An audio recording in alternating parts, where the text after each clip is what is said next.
Every 67 seconds, someone in the United States develops the disease. 1 in 3 seniors dies with Alzheimer's or another dementia. This is Alzheimer's. The disease is named after a German physician, Dr. Alois Alzheimer's, and origins of the disease date back to 1906. He presented a case before a medical meeting of a 51-year-old woman suffering from a rare brain disorder. A brain autopsy identified the plaques and tangles characterized today with Alzheimer's disease. What is the disease? It is a neurological brain disorder due to degeneration of the brain.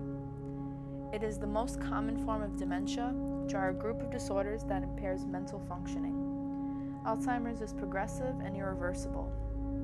Memory loss is one of the earliest symptoms, along with the gradual decline of other intellectual and thinking abilities, called cognitive functions, and changes in ability or behavior. In Alzheimer's, the brain cells start dying in these patients, and unfortunately the cause is unknown. But there are 5.3 million people who have Alzheimer's, and $172 billion goes to annual costs. How do you get the disease? Well, it is unknown how the process of the disease begins, but it seems likely that damage to the brain starts a decade or more before problems become evident. People who have relatives with Alzheimer's have a higher risk than general population for developing the disease. People who have a parent or a sibling with Alzheimer's disease are 3.5 times as likely to get it. The earlier signs of Alzheimer's in a 5-step Alzheimer timeline. The first is early brain changes. Second, subtle decline in thinking. The third, memory changes and confusion. Inability to bathe, dress, or even eat without helping. And lastly, the loss of ability to communicate and recognize loved ones. Some may think just because of maybe not remembering something or not remembering or retracing steps doesn't mean you have Alzheimer's.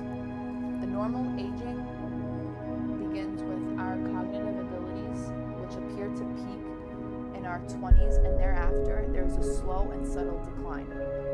The earliest cognitive ability to decline is the process of speed.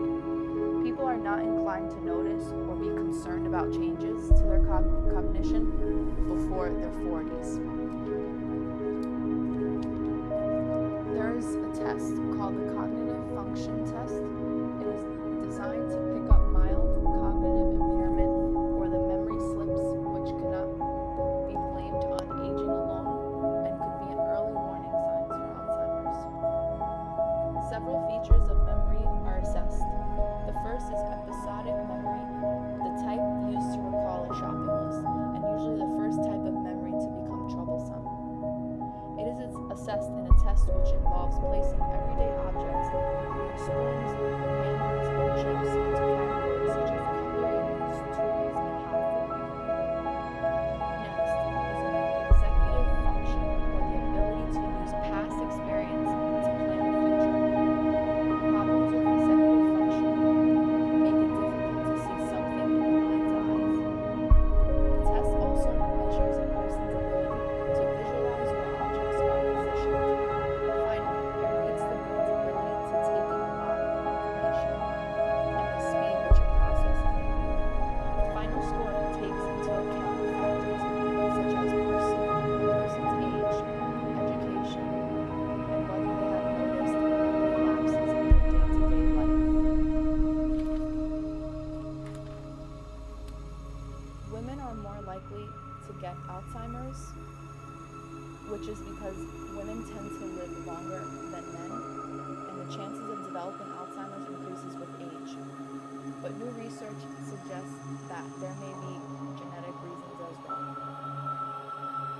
Researchers at Stanford University School of Medicine are reporting that women who carry the APOE4 gene, which increases the risk of Alzheimer's, are more likely to develop the disease than men who have the same gene. More than 1 in 7 people carries a copy of the APOE4 gene.